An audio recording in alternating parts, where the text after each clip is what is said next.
Class 10 का जो chapter 6 है जैव प्रक्रम, उसको आज हम लोग पढ़ेंगे। तो देखिए, हम जैव मतलब सजीव तथा अजैव मतलब निर्जीव में कैसे अंतर स्पष्ट करते हैं, मतलब कैसे हम लोग बता सकते हैं कि कौन सजीव है और कौन निर्जीव है। यदि हम कुत्ते को दौड़ते देखते हैं, गाय को जुगाली करते हुए और गली में कोई इंसान को ज़ोर ज़ोर से चीखते हुए देखते हैं तो समझ जाते हैं कि ये सजीव हैं।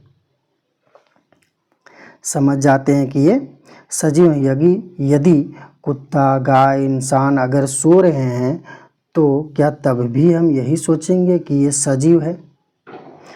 कुत्ता को, गाय को, इन सब को तो जुगाली करते हुए, भौंकते हुए या इंसान को चलते हुए देख कर के तो हम लोग समझ गए कि ये सजीव है। लेकिन जब ये सोए रहते हैं, जब ये गति नहीं करते हैं, जब ये नहीं भौंकते हैं, तब भी क्या हम यही सोचेंगे कि ये सजीव हैं? लेकिन हम ये कैसे जानेंगे? तो देखते हैं कि हम उन्हें सांस लेते देखते हैं और जान लेते हैं कि वे सजीव हैं। वे लोग क्या लेते हैं? सांस लेते हैं। तो इन चीज़ों से भी पता चलता है कि वे सजीव हैं। पौधे के बारे में हम कैसे जानेंगे कि वे सजीव है? लेकिन पौधे को तो हम सांस लेते हुए नहीं देखते हैं, लेकिन पौधे तो होते हैं सजीव। अब हम कैसे जानेंगे कि पौधे भी सजीव हैं? तो देखिए, हम में से कुछ कहेंगे कि वे हरे होते हैं। तो ऐसा बात नहीं है कि दुनिया में जितने भी हरे हैं वे सभी क्या हैं? सजीव हैं। लेकिन अगर ऐसा है तो उन पौधों के बारे में तुम क्या कहोगे जिनकी पत्तियां हरे ना होकर अन्य रंग की होती है, फिर भी वे सजीव हैं? तो वे समय के साथ वृद्धि करते हैं, तब कहोगे कि सर वे समय के साथ वृद्धि करते हैं, उनको सजीव कहेंगे। तो ऐसा नहीं है। कुछ ऐसे पौधे भी हैं जो वृद्धि नहीं करते हैं, फिर भी वे सजीव हैं। ठीक है। दूसरे शब्दों में हम सजीव के सामान्य प्रमाण के तौर पर कुछ गतियां पर विचार करते हैं कि ये वृद्धि संबंधी या अन्य गतियां हो सकती है, लेकिन वह पौधा भी सजीव है जिसमें वृद्धि परिलक्षित नहीं होता है। वो पौधा भी सजीव है जिसमें वृद्धि नहीं होता है। कुछ जंतु सांस तो लेते हैं, परंतु जिनमें गति स्पष्ट रूप से दिखाई नहीं देती है, वे भी सजीव हैं। अतः दिखाई देने वाले गति जीवन के परिभाषित लक्षण के लिए पर्याप्त नहीं है। गति के ही आधार पर हम सिर्फ नहीं बोल सकते हैं कि उसमें जीवन है, वो सजीव है। आगे देखिए, अति सूक्ष्म स्केल पर होने वाली गतियां आँखों से दिखाई नहीं देती है। उदाहरण के लिए अणुओं की गतियां, जिसको हम लोग आँखों से नहीं देख सकते हैं। यह अदृश्य आणविक गति जीवन के लिए आवश्यक है, और ये जो अदृश्य आणविक गति होता है जीवन के लिए एक आवश्यक है। यदि हम यह प्रश्न किसी व्यवसायी जीव विज्ञानी से करें तो उसका उत्तर सकारात्मक होगा। वास्तव में जीवाणु के अंदर आणविक गति नहीं होती है। जब तक वे किसी कोशिका को संक्रमित नहीं करते हैं, तब तक किसी भी जीवाणु में आणविक गति नहीं होती है। अतः इसी कारण यह विवाद बना हुआ है कि वास्तव में जीवाणु जो है वो सजीव है या नहीं।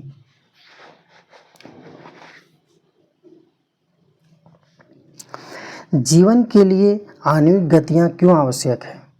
पूर्व कक्षाओं में हम यह देख चुके हैं कि सजीव की संरचना सुसंगठित होती है।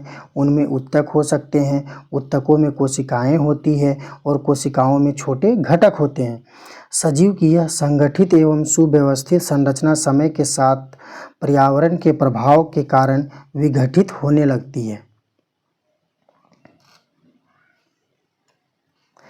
यदि यह व्यवस्था टूटती है तो जीव और अधिक समय तक जीवित नहीं रह पाएंगे। अगर यह व्यवस्था टूट जाती है तो सजीव जो हैं वो अधिक समय तक जीवित नहीं रह पाएगा।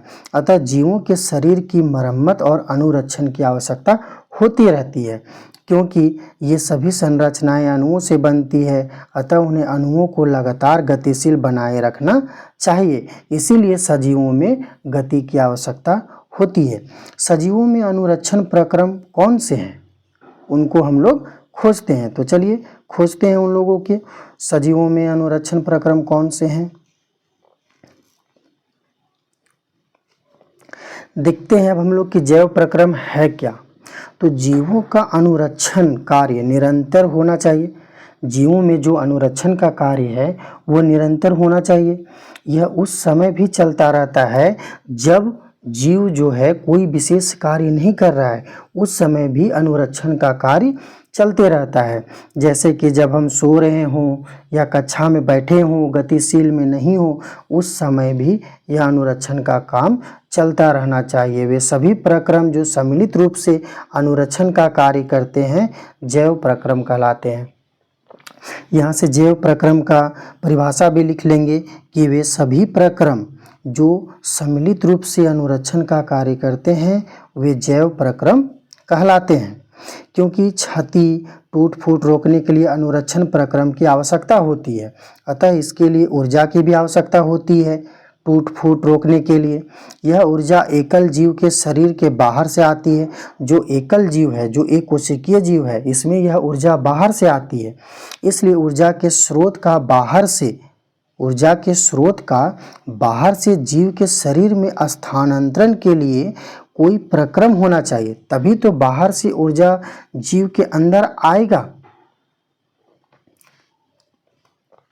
इस ऊर्जा के स्रोत को हम भोजन तथा शरीर के अंदर लेने के प्रक्रम को पोषण कहते हैं। क्या कहते हैं? पोषण कहते हैं। इस ऊर्जा के स्रोत को हम भोजन तथा शरीर के अंदर लेने के प्रक्रम को हम लोग क्या कहते हैं? पोषण कहते हैं। यदि जीव में शारीरिक वृद्धि होती है तो इसके लिए उसे बाहर से अतिरिक्त कच्ची सामग्री की आवश्यकता होती है। क्योंकि पृथ्वी पर जीव कार्बन आधारित अणुओं पर निर्भर है, अतः अधिकांश खाद्य पदार्थ भी कार्बन आधारित हैं। इन कार्बन स्रोतों को जटिलता के अनुसार विविध जीव भिन्न प्रकार के पोषण प्रक्रम को प्रयुक्त करते हैं। आगे देखिए,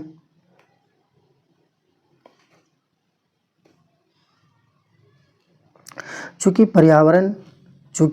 पर्यावरण किसी एक जीव के नियंत्रण में नहीं है, पर्यावरण जो है किसी एक जीव के नियंत्रण में नहीं है, अतः ऊर्जा के ये बाह्य स्रोत विविध प्रकार के हो सकते हैं। शरीर के अंदर ऊर्जा के इन स्रोतों के विघटन या निर्माण की आवश्यकता होती है, जिससे यह अंततः ऊर्जा के एक समान स्रोत में परिवर्तित हो जाने चाहिए।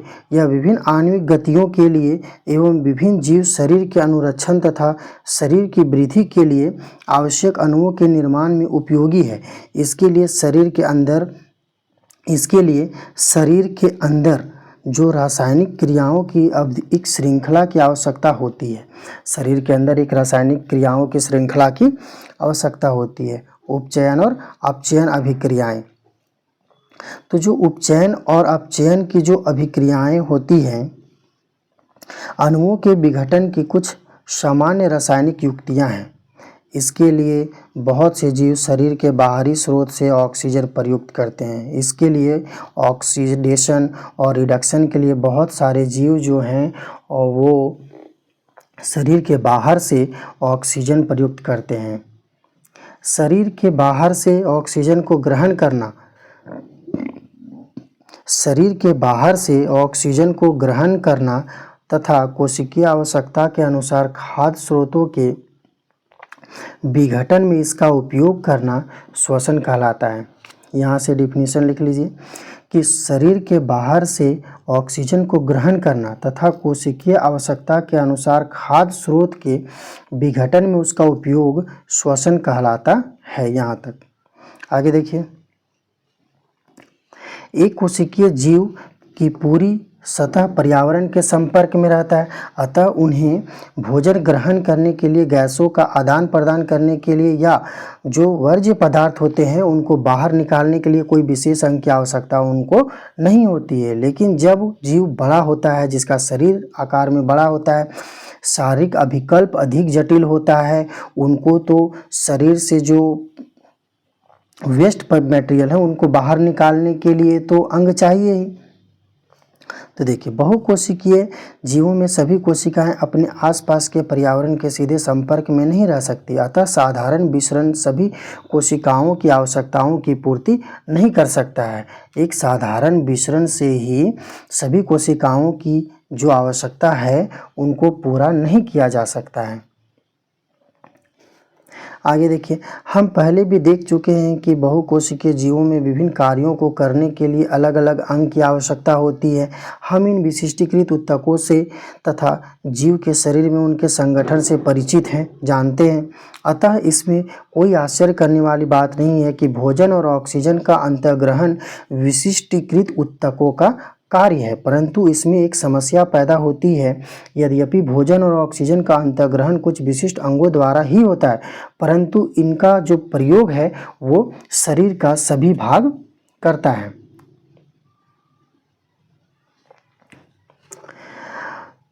भोजन और ऑक्सीजन को एक स्थान से दूसरे स्थान तक ले जाने के लिए एक वहन तंत्र की आवश्यकता होती है।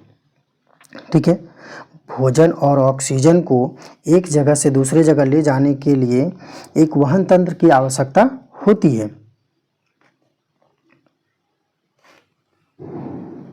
आगे देखिए,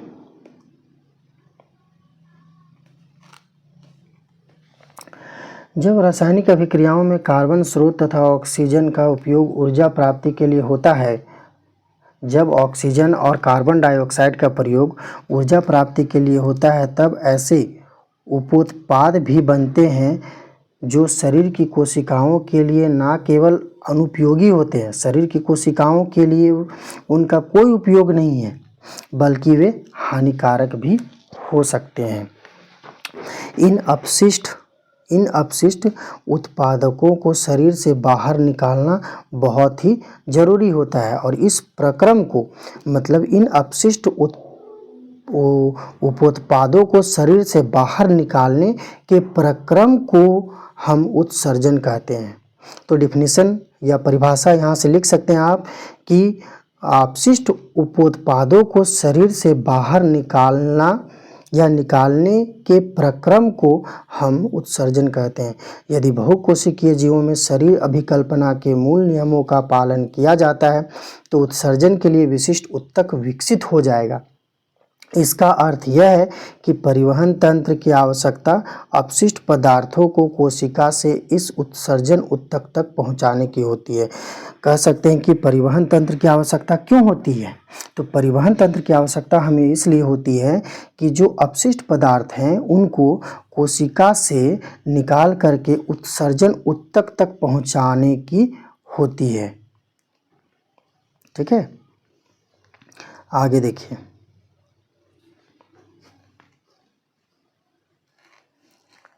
अगला है पोषण। पोषण के बारे में पढ़ेंगे कि जब हम टहलते हैं या साइकिल चलाते हैं तो हमें क्या चाहिए? ऊर्जा चाहिए, ऊर्जा का उपयोग करते हैं। उस स्थिति में जब हम कोई आभासी क्रियाकलाप नहीं करते उस समय भी हमारे शरीर को कुछ न कुछ ऊर्जा की आवश्यकता होती है। वृद्धि हो गया, विकास हो गया, प्रोटीन संश्लेषण हो गया आदि में हमें बाहर से पदार्थों की आवश्यकता होती है, और यह ऊर्जा का स्रोत तथा पदार्थ जो हम खाते हैं वह भोजन है। अब देखेंगे कि सजीव अपना भोजन कैसे प्राप्त करते हैं। तो सभी सजीवों में ऊर्जा तथा पदार्थों के सामान्य आवश्यकता समान होती है। सभी सजीवों में ऊर्जा और पदार्थ की सामान्य आवश्यकता होती है, लेकिन इसकी आपूर्ति भिन्न विधियों से होती है। आपूर्ति अलग अलग विधियों से होती है। कुछ जीव अकार्बनिक स्रोतों से कार्बन डाइऑक्साइड और जल के रूप में सरल पदार्थ प्राप्त करते हैं।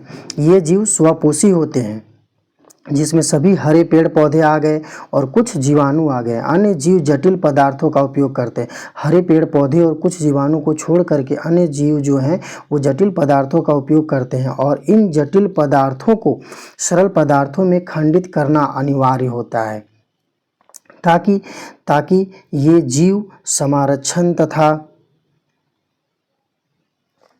वृद्धि में प्रयुक्त हो सके। इसे प्राप्त करने के लिए जीव जैव उत्प्रेरक का उपयोग करते हैं, और उन्हें क्या कहते हैं हम लोग? एंजाइम कहते हैं। क्या कहते हैं? एंजाइम कहते हैं।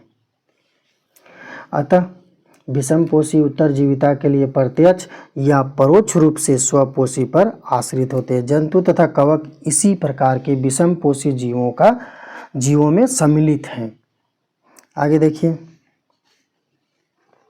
स्वपोषी पोषण। स्वपोषी पोषण स्वपोषी पोषण जीव की कार्बन तथा ऊर्जा की आवश्यकताएं प्रकाश संश्लेषण द्वारा पूरी होती है। यह वह प्रक्रम है जिसमें स्वपोषी बाहर से लिए गए पदार्थों को ऊर्जा के रूप में संचित करते हैं, ऊर्जा के रूप में परिवर्तित करते हैं। ये पदार्थ कार्बन डाइऑक्साइड और जल के रूप में लिए जाते हैं और सूर्य के प्रकाश तथा क्लोरोफिल की उपस्थिति में कार्बोहाइड्रेट के रूप में बदल जाते हैं। कार्बोहाइड्रेट पौधों में ऊर्जा प्रदान करता है। पौधे को ऊर्जा कार्बोहाइड्रेट से मिलता है। आगे देखिए, अगले अनुभाग में हम यह पढ़ेंगे कि यह कैसे होता है। जो कार्बोहाइड्रेट तुरंत प्रयुक्त नहीं होते हैं, वैसे कार्बोहाइड्रेट जो तुरंत प्रयोग में नहीं आते हैं, वो मड के रूप में संचित कर लिया जाता है और यह रक्षित आंतरिक ऊर्जा की तरह कार्य करेगा। पौधों द्वारा आवश्यकता अनुसार प्रयुक्त कर लिया जाता है उस मड को। कुछ इसी तरह की स्थिति हमारे अंदर भी देखी जाती है। हमारे द्वारा खाए गए भोजन से जो व्युत्पन्न ऊर्जा का कुछ भाग हमारे शरीर में ग्लाइकोजन के रूप में संचित रहता है, ठीक है, जिसका हम लोग बाद में यूज करते हैं। तो देखिए, 6 कार्बन डाइऑक्साइड और 12 जल के अणु मिल करके क्लोरोफिल और सूर्य की प्रकाश की उपस्थिति में, क्लोरोफिल भी होना चाहिए और सूर्य का प्रकाश भी होना चाहिए, तभी प्रकाश संश्लेषण की प्रक्रिया होगा। और इन दोनों को मिला करके ग्लूकोज बनता है, कार्बोहाइड्रेट बनता है और ऑक्सीजन रिलीज होता है जिसका हम लोग श्वास लेते हैं और जल बनता है, ठीक है। आगे देखते हैं कि प्रकाश संश्लेषण के प्रक्रम के दौरान कौन कौन सी घटनाएं होती है। प्रकाश संश्लेषण के दौरान पहली घटना जो है, क्लोरोफिल द्वारा प्रकाश ऊर्जा को अवशोषित कर लिया जाता है। प्रकाश ऊर्जा को रासायनिक ऊर्जा में बदल दिया जाता है और जल का अणुओं का अपघटन हो जाता है हाइड्रोजन में और ऑक्सीजन में। कार्बन डाइऑक्साइड को कार्बोहाइड्रेट में अपचयन हो जाता है। यह आवश्यक नहीं है कि ये चरण तत्काल एक के बाद एक दूसरा हो। उदाहरण के लिए जैसे मरुदभिद पौधे रात्रि में कार्बन डाइऑक्साइड लेते हैं। मरुदभिद जो होते हैं रात के समय में कार्बन डाइऑक्साइड लेते हैं, एक मध्यस्थ उत्पाद बनाते हैं। हम देखें कि उपरोक्त अभिक्रिया का प्रत्येक घटक प्रकाश संश्लेषण के लिए किस प्रकार आवश्यक है। यदि आप ध्यानपूर्वक एक पत्ती के अनुप्रस्थ काट का सूक्ष्मदर्शी द्वारा अवलोकन करेंगे, जैसा कि चित्र 6.1 में दिया है, तो देख सकते हैं कि कुछ कोशिकाओं में हरे रंग के बिंदु दिखाई देते हैं। छोटे छोटे बिंदु दिखाई देंगे हरे रंग के, वे हरे बिंदु कोशिकांग होते हैं और इसी कोशिकांग को हम लोग क्लोरोप्लास्ट कहते हैं। इनमें क्लोरोफिल होता है। इस क्लोरोप्लास्ट में क्या पाया जाता है? क्लोरोफिल पाया जाता है, ठीक है। आगे देखिए,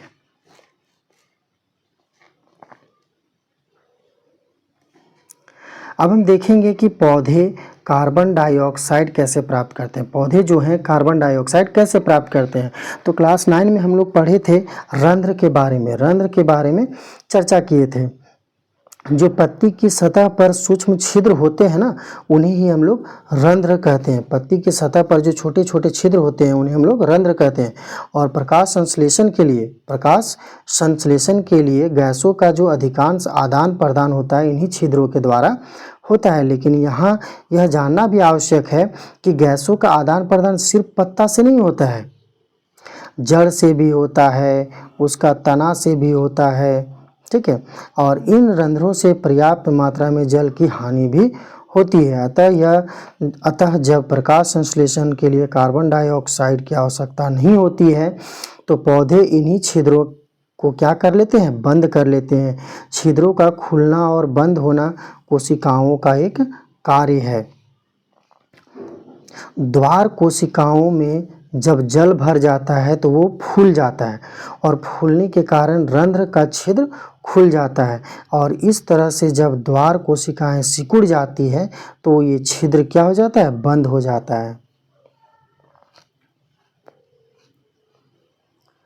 आगे देखिए, ऊपर में 2 क्रियाकलाप किया गया था और इन दोनों क्रियाकलाप के आधार पर हम कह सकते हैं कि प्रकाश संश्लेषण के लिए सूर्य के प्रकाश की आवश्यकता होती है। अब तक हम यह चर्चा कर चुके हैं कि स्वपोषी अपनी ऊर्जा आवश्यकता की पूर्ति कैसे करते हैं, ये देखें। लेकिन उन्हें भी अपने शरीर के निर्माण के लिए अन्य कच्ची सामग्री की आवश्यकता तो होती है। स्थलीय पौधों में प्रकाश संश्लेषण के लिए आवश्यक जल की पूर्ति जड़ों द्वारा मिट्टी में उपस्थित जल के अवशोषण से करते हैं। नाइट्रोजन, फास्फोरस, लोहा तथा मैग्नीशियम सरीखे अन्य पदार्थ भी मिट्टी से ही लिए जाते हैं। नाइट्रोजन एक आवश्यक तत्व है। नाइट्रोजन जो है एक अति आवश्यक तत्व है जिसका उपयोग प्रोटीन तथा अन्य यौगिकों के संश्लेषण में किया जाता है। नाइट्रोजन का उपयोग प्रोटीन तथा अन्य यौगिक का संश्लेषण में किया जाता है। इसे अकार्बनिक नाइट्रेट का नाइट्राइट के रूप में लिया जाता है। इन्हें उन कार्बनिक पदार्थों के रूप में लिया जाता है जिन्हें जीवाणु वायुमंडलीय नाइट्रोजन से बनाते हैं। जीवाणु जो हैं, कुछ जीवाणु जो हैं वायुमंडलीय नाइट्रोजन को नाइट्रेट के रूप में बदल देते हैं। आगे देखते हैं हम लोग विषमपोषी, स्वपोषी देख लिया। विषमपोषी प्रत्येक जीव अपने पर्यावरण के लिए अनुकूलित है। भोजन के स्वरूप एवं उपलब्धता के आधार पर पोषण की विधि विभिन्न प्रकार की हो सकती है।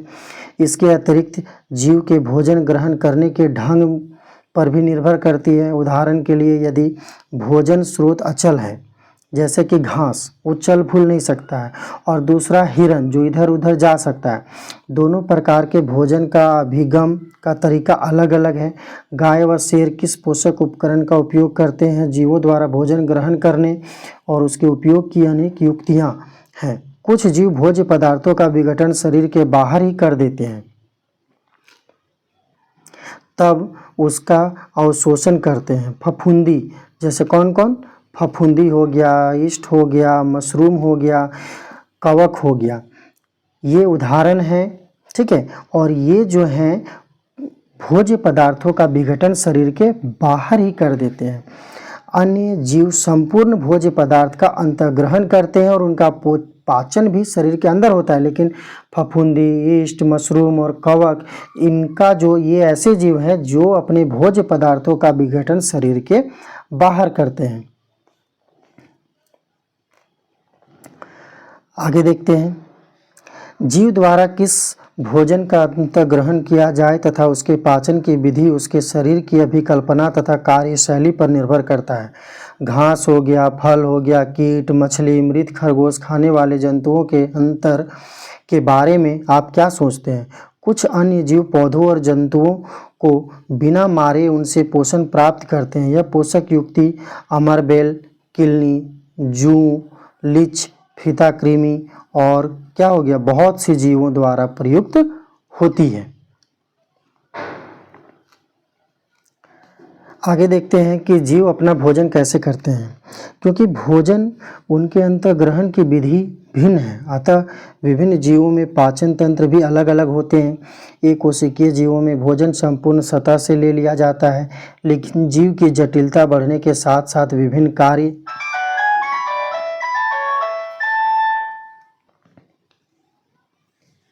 आगे देखिए, उदाहरण के लिए अमीबा क्या है? कोशिकीय जीव है। इसका पूरा शरीर सतह से अंगुली जैसे अस्थायी प्रवर्ध की मदद से भोजन ग्रहण करता है। यह प्रवर्ध भोजन के कणों को घेर लेते हैं तथा संगलित होकर खाद्य रिक्तिका बनाते हैं, जैसा कि चित्र 6.5 में दिखाया गया है। आगे देखिए, खाद्य रिक्तिका के अंदर जटिल पदार्थों का विघटन सरल पदार्थों में किया जाता है और वे कोशिका द्रव्य में विस्तारित हो जाते हैं। बचा हुआ जो अपच पदार्थ कोशिका की सतह की ओर गति करता है तथा शरीर से बाहर निष्कासित कर दिया जाता है। पैरामीशियम भी एक कोशिकीय जीव है। इसकी कोशिका का एक निश्चित आकार होता है तथा भोजन एक विशिष्ट स्थान से ही ग्रहण किया जाता है। आगे कहता है कि भोजन इस स्थान तक पश्चाब की गति द्वारा पहुंचता है। भोजन इस स्थान तक किस तरह से पहुंचता है? तो याद रखना, पश्चाब की गति के द्वारा, जो कोशिका की पूरी सतह को ढके होते हैं, जो कोशिका की पूरी सतह को ढके हुए होते हैं। अब आगे हम लोग देखेंगे कि मनुष्यों में पोषण कैसे होता है। आहार नाल मूल रूप से मुंह से गुदा तक विस्तृत एक लंबी नली है, जैसा कि चित्र 6.6 में दिखाया गया है, और हम इस नली के विभिन्न भागों को देख सकते हैं। जो भोजन हमारे शरीर में एक बार प्रविष्ट हो जाता है उसका क्या होता है, हम यहाँ इस प्रक्रम की चर्चा करेंगे। हम लोग यहाँ देखेंगे कि हमारे अंदर जो भोजन जाता है उसका क्या होता है। देखिए,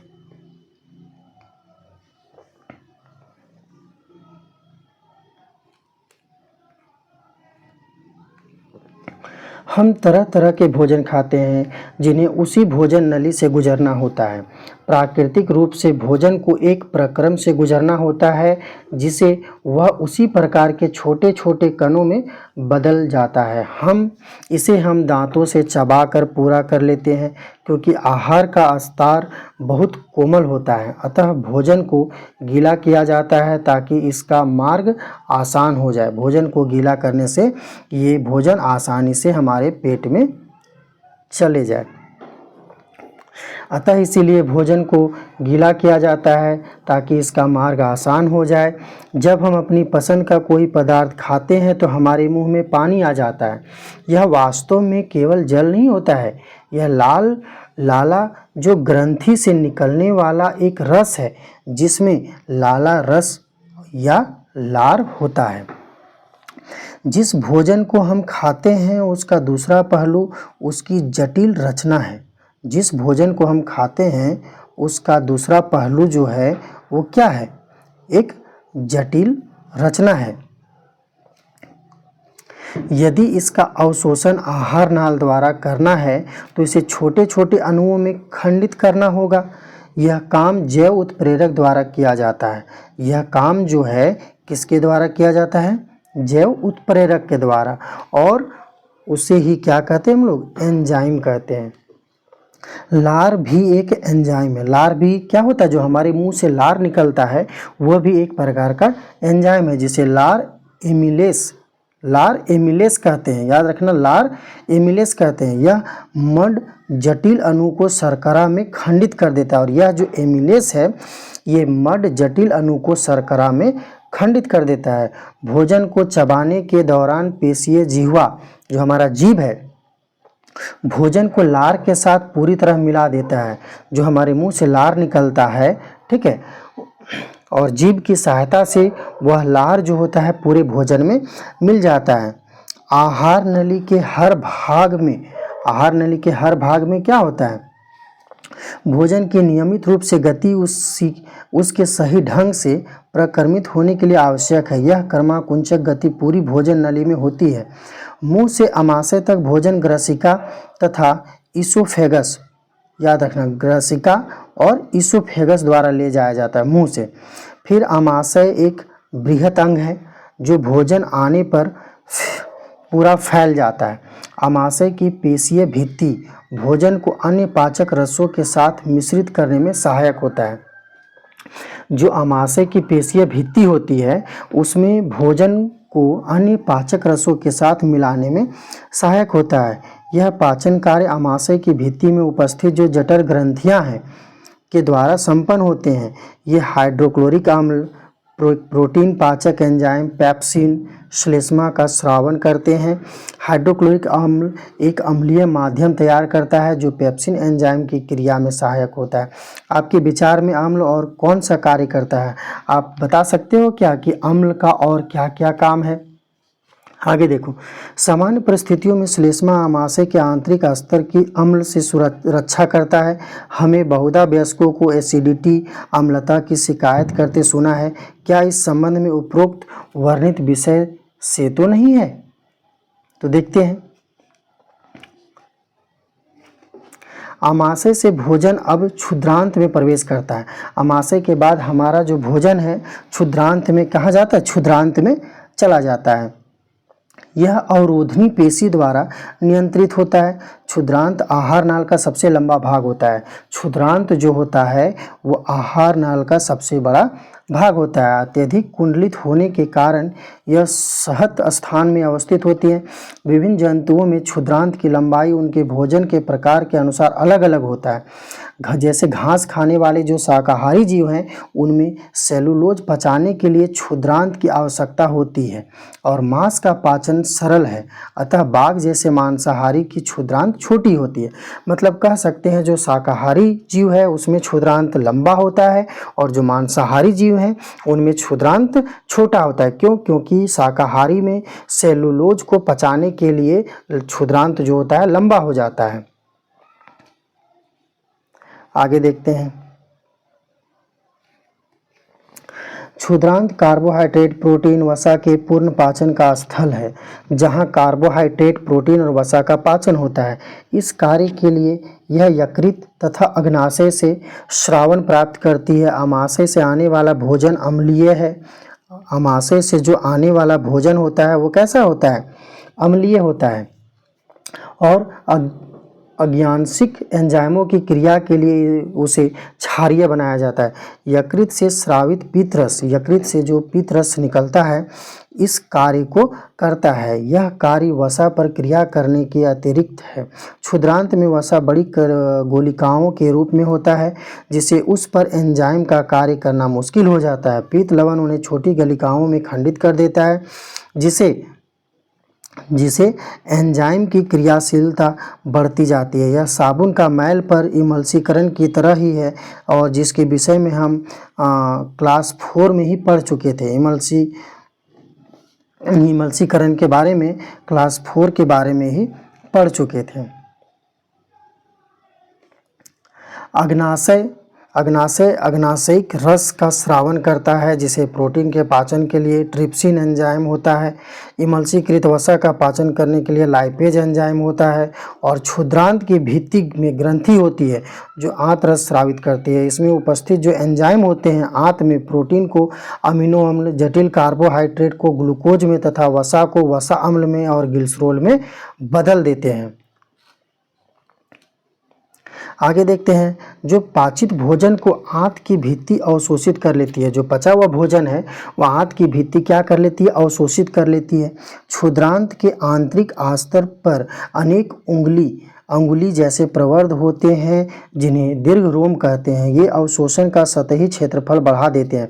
दीर्घ रोम में रुधिर वाहिकाओं की बहुतायत होती है जो भोजन को अवशोषित करके शरीर को प्रत्येक कोशिका तक पहुंचाते हैं। यहाँ इसका उपयोग ऊर्जा प्राप्त करने, नए ऊतकों के निर्माण, पुराने ऊतकों की मरम्मत में होता है। बिना पचा भोजन बृहदान्त्र में भेज दिया जाता है और जो भोजन नहीं पचता है उस भोजन को बृहदान्त्र में भेज दिया जाता है जहां अधिसंख्य दीर्घ रोम इस पदार्थ में से जल का अवशोषण करते हैं, जल का अवशोषण कर लेते हैं। अन्य पदार्थ गुदा द्वारा शरीर के बाहर कर दिया जाता है और जो अन्य पदार्थ होते हैं तो गुदा के द्वारा हमारे शरीर से बाहर कर दिए जाते हैं। इस वर्ज्य पदार्थ का बहिक्षेपण गुदा अवरोधनी द्वारा नियंत्रित किया जाता है।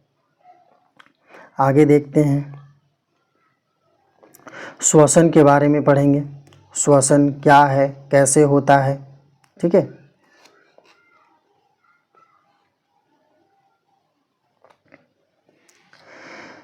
पिछले अनुभाग में हम जीवों में पोषण पर चर्चा कर चुके हैं। जिन खाद्य पदार्थों का अंतःग्रहण पोषण प्रक्रम के लिए होता है, कोशिकाएं उनका उपयोग विभिन्न जैव प्रक्रम के लिए ऊर्जा प्रदान करने के लिए करती हैं। विविध जीव इसे विभिन्न विधियों द्वारा करते हैं। कुछ जीव ऑक्सीजन का उपभोग, ग्लूकोज को पूर्णतः कार्बन डाइऑक्साइड तथा जल में विखंडित करने के लिए करते हैं, जबकि कुछ अन्य जीव दूसरे पथ का उपयोग करते हैं जिसमें ऑक्सीजन प्रयुक्त नहीं होती है। इन सभी अवस्थाओं में पहला चरण ग्लूकोज एक 6 कार्बन वाले अणु का 3 कार्बन वाले अणु पायरुवेट में विखंडन है। यह प्रक्रम कोशिका द्रव्य में होता है। यह जो प्रक्रम है कहाँ होता है? कोशिका द्रव्य में होता है। इसके बाद पायरुवेट इथेनॉल तथा कार्बन डाइऑक्साइड में परिवर्तित हो सकता है।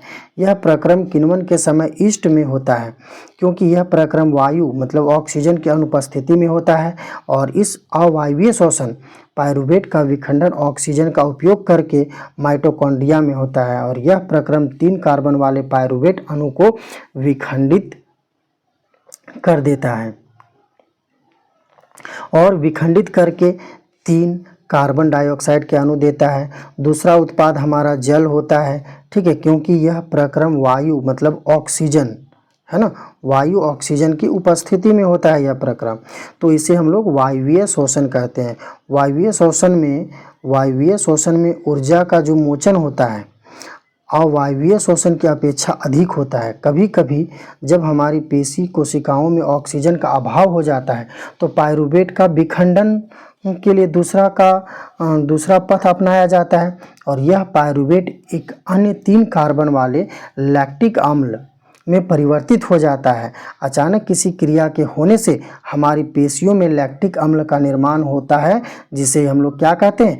क्रैम्प कहते हैं। और इसी क्रैम्प के कारण अचानक नस वगैरह जो खींचता चलता है, पैर का दर्द करता है।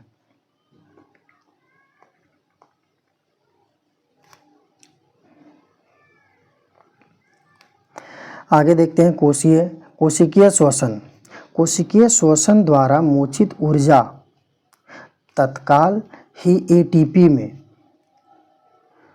नामक अणु के संश्लेषण में प्रयुक्त हो जाती है, जो कोशिका की अन्य क्रियाओं के लिए ईंधन की तरह प्रयुक्त होता है। एटीपी के विखंडन से एक निश्चित मात्रा में ऊर्जा मोचित होता है, जो कोशिका के अंदर होने वाली अंतरोष्मी क्रियाओं का परिचालन करती है। ठीक है।